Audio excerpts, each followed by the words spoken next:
Hello दोस्तों, स्वागत है आपका हमारे एक और नए एपिसोड में। आज हम जिस मूवी का रिव्यू करेंगे उसका नाम है गंगूबाई काठियावाड़ी। स्टोरी स्टार्ट करने से पहले आपको इसका एक ओवरव्यू देना चाहूँगा। यह फिल्म बेसिकली एक बायोग्राफिकल क्राइम ड्रामा फिल्म है जिसे डायरेक्ट किया है संजय लीला भंसाली ने और प्रोड्यूस किया है जयंती लाल गाडा ने। फिल्म में आलिया भट्ट ने गंगूबाई का रोल प्ले किया है जो सच में काबिल तारीफ़ है। आलिया भट्ट के साथ साथ आपको अजय देवगन, शांतनु महेश्वरी, विजय राज, इंदिरा तिवारी और सीमा फावा जैसे एक्टर्स भी देखने मिलेंगे। तो आइए जानते हैं फिल्म में क्या कुछ दिखाया गया है। कहानी शुरू होती है एक छोटी लड़की से जिसे कुछ औरतें ज़बरदस्ती मेकओवर करा रही होती है और उसे बोलती है कि जैसा सेठ बोले बस उसे वैसा करना है और सेठ को उसके साथ उसके रूम में भेज दिया जाता है। रूम से चीखने की आवाज़ आती है और सीन शिफ्ट होता है एक मार्केट में और हमें पता चलता है कि ये एक रेड लाइट एरिया है। अगले दिन सुबह लड़की के चीखने चिल्लाने की आवाज़ से प्रोस्टिट्यूट की नींद खुल जाती है और वो लक्ष्मीबाई के पास जाती है और उसे उस लड़की को संभालने के लिए गंगूबाई को बुलाने के लिए बोलती है क्योंकि उसे और मारा गया तो वो मर जाएगी। लक्ष्मीबाई उसकी बात मान के गंगूबाई को बुला लेती है और यहाँ हमें गंगूबाई का फर्स्ट लुक देखने को मिलता है। गंगूबाई उस लड़की के रूम में जाती है जहाँ उसे जंजीर से बांध के रखा गया था। वो उसके हाथ से जंजीर खोलती है और उससे उसका नाम पूछती है। वो लड़की बहुत डरी हुई होती है और बोलती है कि उसे घर जाना है। गंगूबाई उसे समझाती है कि एक बार जो यहाँ आ गया उसके बाद उसके लिए सारे दरवाजे बंद हो जाते हैं, यहाँ तक कि उसके परिवार वाले भी उसे एक्सेप्ट नहीं करते। और यहीं से गंगूबाई उसे अपनी कहानी सुनाती है और सीन फ्लैशबैक में जाता है। गंगूबाई एक बैरिस्टर की बेटी होती है जिनका उसके गांव काठियावाड़ा में काफ़ी नाम होता है। गंगूबाई रमनी नाम के लड़के से प्यार करती है जो उसे मुंबई ले जाने और वहां फिल्म में हीरोइन बनाने के सपने दिखाता है। वो मुंबई जाने के लिए ट्रेन की 2 टिकटें ले लेता है और गंगूबाई को साथ चलने के लिए मना लेता है। गंगूबाई ये सुन के बहुत खुश होती है और वो ये बात अपने पिताजी को बताने जाती है, पर रमनी उसे यह कह के रोक लेता है कि अगर उसने अपने घर में किसी को भी ये बात बताई तो वो उसे जाने नहीं देंगे।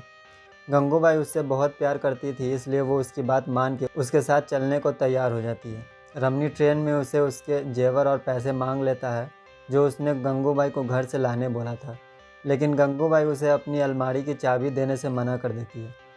गंगूबाई उससे पूछती है कि अगर उसके माँ बापू ने उसे कभी माफ़ नहीं किया तो क्या होगा, तो रमनी उसे दिलासा देता है कि एक बार उसकी फिल्म थिएटर पे लग गई तो उसके माँ बापू तो क्या पूरा काठियावाड़ा उसे माफ़ कर देगा। सीन चेंज होता है और रमनी गंगूबाई को अपनी मौसी का घर बता के एक कोठे पे ले जाता है।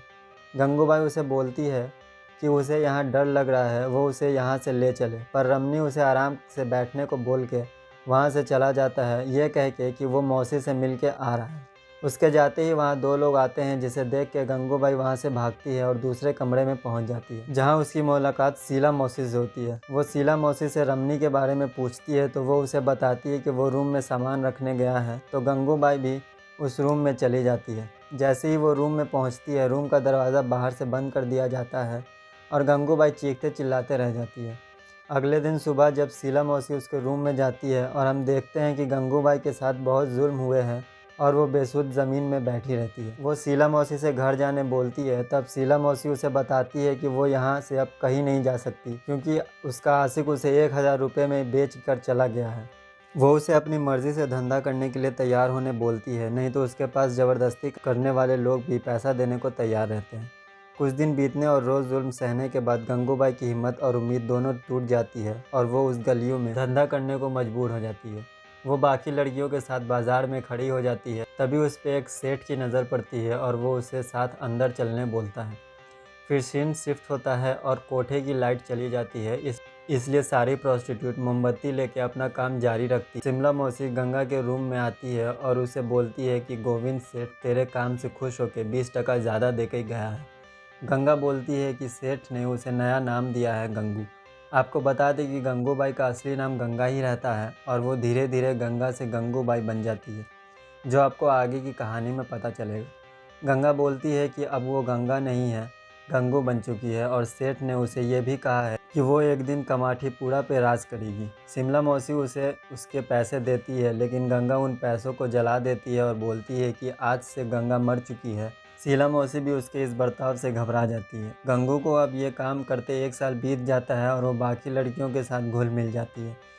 बाकियों का सपोर्ट मिलने के कारण वो शीला मौसी की सारी बातें काटने लगती है और उनसे अपने मन मुताबिक काम करती है। एक दिन वो सबको फिल्म दिखाने ले जाती है और शाम को सब वापस आते हैं।